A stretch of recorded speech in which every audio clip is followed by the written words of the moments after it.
Good afternoon दोस्तों। मेरा नाम नील है और मैं स्टॉक मार्केट 360 का एंट्री फिन एकेडमी का कोर्स का मेंटोर हूँ। और हर हफ्ते की तरह इस हफ्ते भी हम लोग निफ्टी बैंक निफ्टी और कुछ स्टॉक्स का मिड वीक एनालिसिस करेंगे और कोशिश करेंगे कि उसमें हमें कुछ लेवल मिलता है कि नहीं वो देखने के लिए। तो आइए शुरू करते हैं।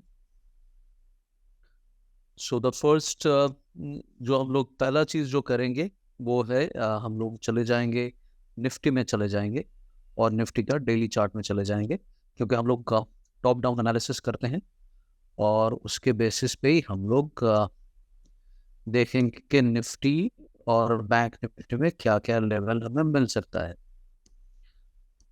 तो निफ्टी का हम लोग चले जाएंगे डेली चार्ट।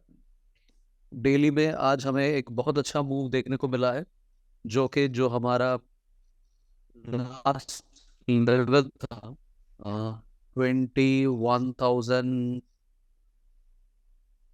21,600 के आसपास जो हमारा लेवल था, उस लेवल के ऊपर चला गया है निफ्टी, जो कि एक मेजर करेक्शन के बाद गया है।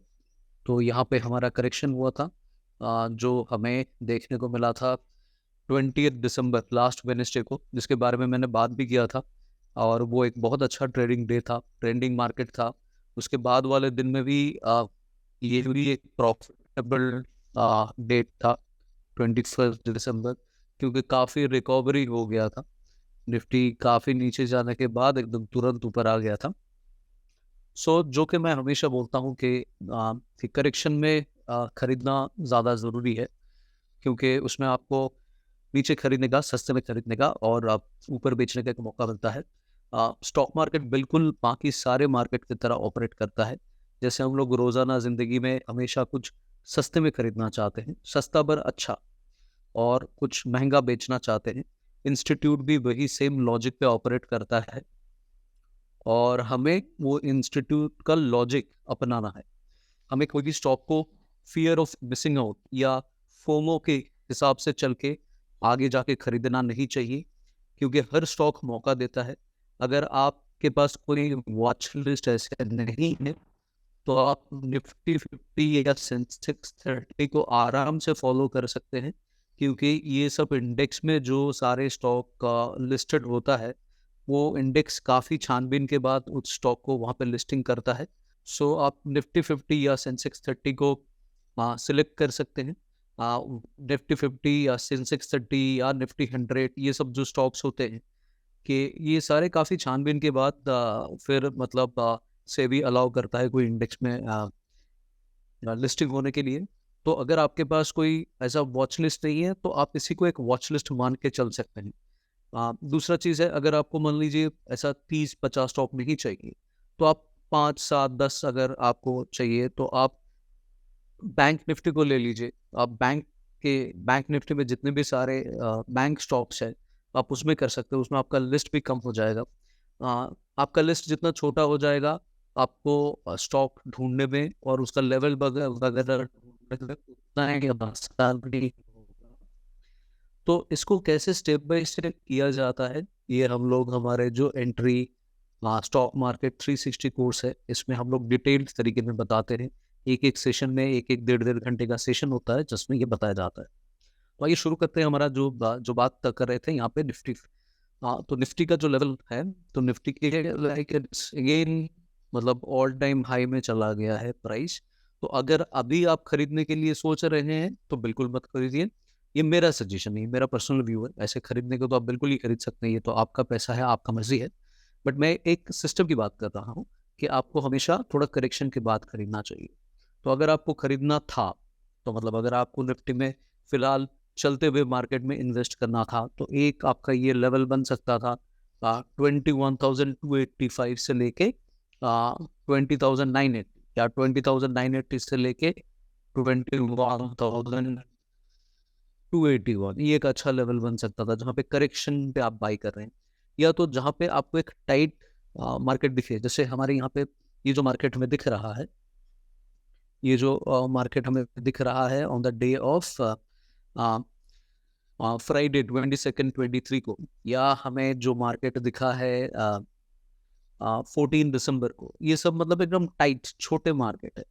तो इस मार्केट में आप आराम से इन्वेस्ट कर सकते थे, और मतलब यहाँ पे आप एक ब्रेकआउट पे एक ऑप्शन ले सकते थे। अगर आपको ब्रेकआउट मतलब प्राइस जब निकल गया तब अगर नहीं लेना है, अगर आप मान के चलिए आपने डिसाइड किया कि मुझे रिट्रेसमेंट पे प्राइस जब उस जगह पे वापस आए तो मुझे लेना है, वो भी आप कर सकते थे।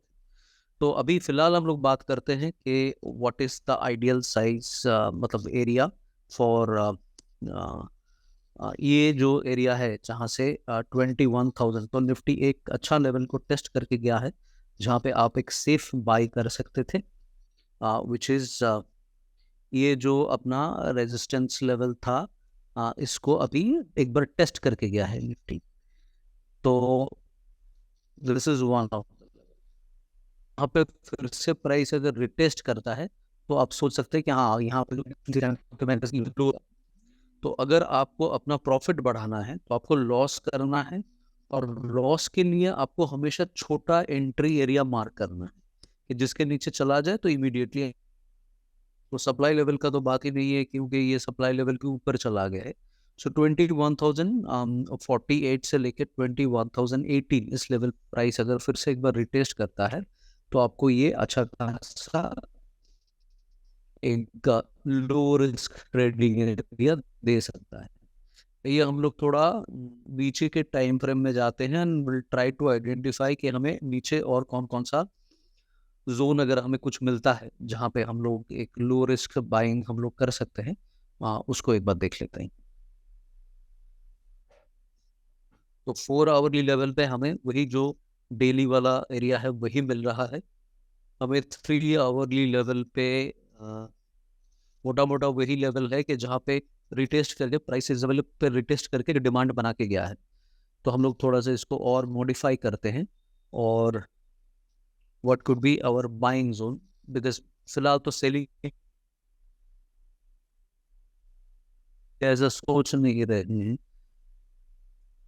अगर अगर मान लीजिए निफ्टी सेलिंग के लिए एक लेवल आपके पास आ सकते हैं तो उसमें आपको प्राइस एक्शन का कॉन्सेप्ट का यूज करना पड़ेगा।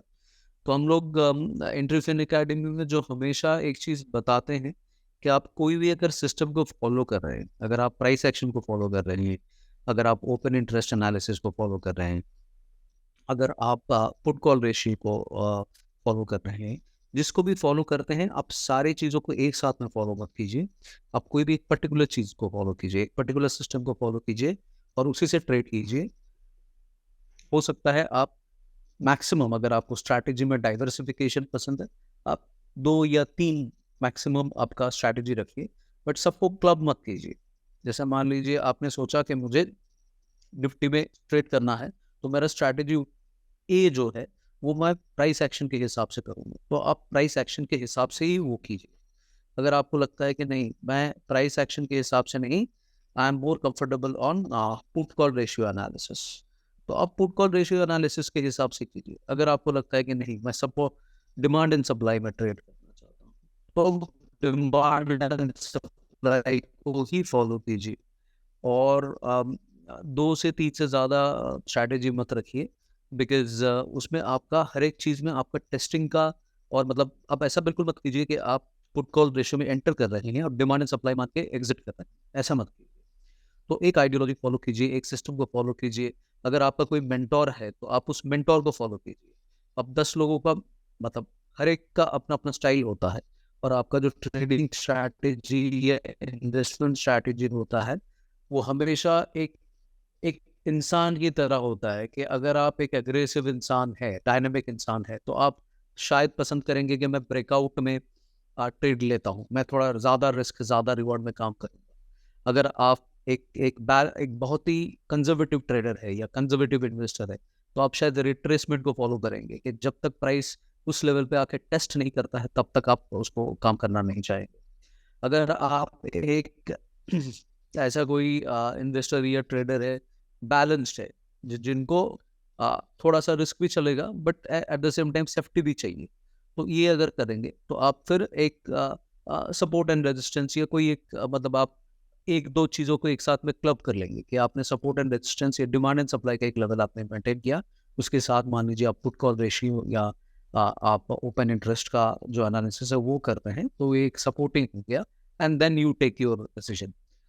सो फिर से आते हैं अपना जो एनालिसिस हम लोग कर रहे थे उसमें आते हैं।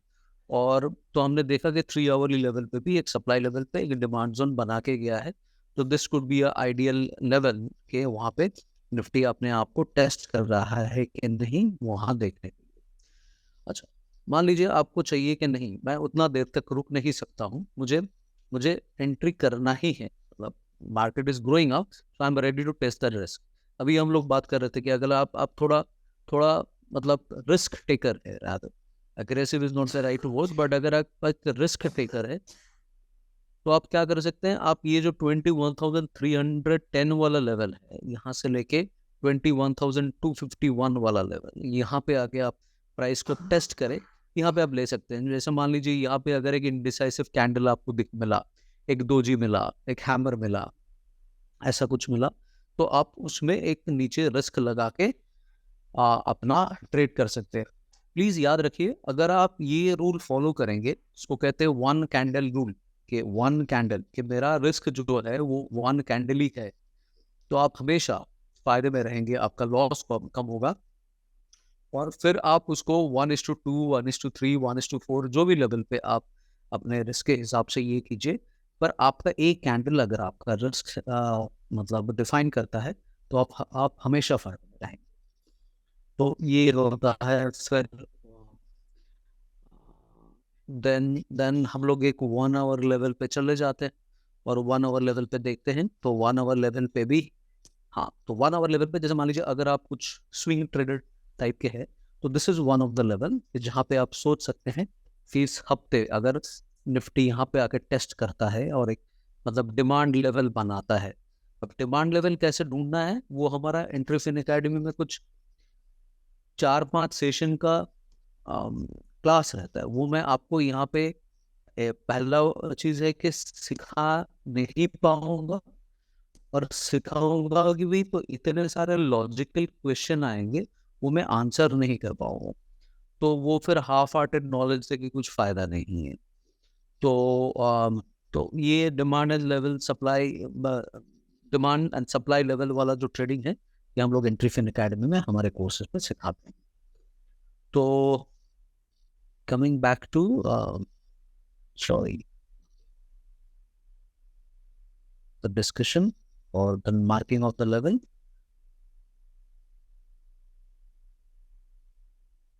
ये हमारा एक लेवल हो गया। जैसे मान लीजिए यहाँ पे अगर ये जो 21,477 से लेकर 24,1,464 यहाँ पे टेस्ट करता है निफ्टी अपने आप को, और यहाँ पे बना के एक डिमांड लेवल बनाता है, तो आप एक थोड़ा सा रिस्क टेकिंग टाइप का ट्रेड ले सकते हैं, नंबर 1। नंबर 2, अगर मान लीजिए इस लेवल से नीचे जाता है तो आप एक शॉर्टिंग अपॉर्चुनिटी ढूंढ सकते हैं फिलहाल के लिए, जो निफ्टी ने लेवल बनाया, जो कि आप एग्जिट ले सकते हैं। मतलब I am talking about a reverse trade, अगर आप कंसिडर करना चाहे at all, because this entire discussion is based on कि आप इसको अपने ऑब्जर्वेशन और अपने हिसाब से करिएगा। मतलब ये कोई रिकमेंडेशन नहीं है, कोई सजेशन नहीं है। आप इसको समझने के बाद आपका जो एनालिसिस रहेगा उसके बेसिस पे आप सोच सकते हैं। तो इसमें हमारे पास एक ऐसा ऑप्शन आता है कि जहाँ पे अगर आप सोचते हैं कि आप एक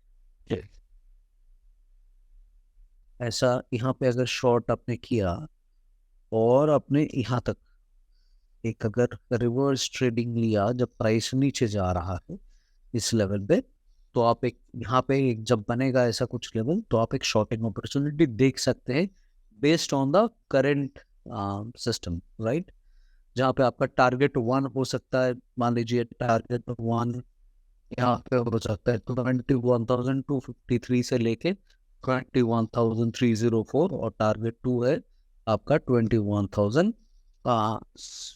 2059 से लेकर 20,974, ये लेवल आपका टारगेट 1 एंड टारगेट 2 हो सकता है, राइट। और इंट्राडे में जो है, इंट्राडे का जो सिस्टम है, आई कैन ओनली इंट्राडे का हम लोग वो इंट्राडे में ही बता पाएंगे। इंट्राडे का मतलब पॉसिबल नहीं है कि कोई आपको पहले से या बाद में बता दे, बिकॉज फंड जो है, जो फाइनेंशियल इंस्टीट्यूट है, वो हजारों लाखों अरबों डॉलर लेके मार्केट में आते हैं। तो वहाँ पे मेरे आपके जैसे जो रिटेल ट्रेडर हैं, उनके बस की बात नहीं है कि मैं 5 मिनट का मूव नेक्स्ट ट्रेडिंग डे में क्या होने जा रहा है वो मैं अभी से प्रेडिक्ट कर दूँ। हालांकि ये सारे लेवल हम लोग डिस्कस कर सकते हैं। जैसे आज देखिए मार्केट में सो मार्केट में आज हमारे विद्यार्थी ने प्रॉफिट भी किया, कुछ नए लोग हैं उन्होंने लॉस भी किया, but at the end of the day हुआ क्या, मार्केट में गैप अप हुआ। तो मेरा पोजीशन जो है मैंने कुछ इस कैंडल पे लिया था, तो यहाँ पे लेने के बाद मेरे को थोड़ा सा, बहुत ज़्यादा नहीं, यहाँ तक का एक थोड़ा सा छोटा सा प्रॉफिट मिला, बिकॉज ये एकदम ट्रेंडिंग मार्केट भी नहीं था और एकदम जगह पे मतलब विद इन द बाउंड्री भी नहीं मूव किया है। तो अगर आप जानते हैं कि आपको एंट्री कहाँ पे लेना है, यहाँ पे लेना है, कि यहाँ पे करेक्शन पे लेना है, कि यहाँ पे लेना है, जो भी आपका ये सिस्टम है कि आपको आप stop loss hunting system use करते हैं, कि आप रिट्रेसमेंट यूज करते हैं, उसके ऊपर आप अपना ट्रेडिंग स्ट्रैटेजी डेवलप कर सकते हैं। तो ये रहा हमारा आज का निफ्टी का एनालिसिस। हम लोग फिर से वापस आएंगे अपना इस फ्राइडे इस 29th। तो ये फ्राइडे को आप लोग नए साल और नए जो हमारा एनालिसिस है next week as well as new year का, तो वो भी देने का कोशिश करेंगे फ्राइडे में। टिल देन आप जो स्टॉक मार्केट 360 सेशन है उसके बारे में डिटेल आपको नीचे मिल ही जाएगा, यूट्यूब जहाँ पे भी पोस्ट होगा वीडियो उसके नीचे मिल जाएगा। तो वहाँ पे आप किसी से संपर्क कर सकते हैं और डिटेल में जानने के लिए। Till then thank you so much कि आपने मुझे ये मौका दिया, आपके सामने मैं इसको प्रेजेंट कर सकूँ। See you soon, thank you so much.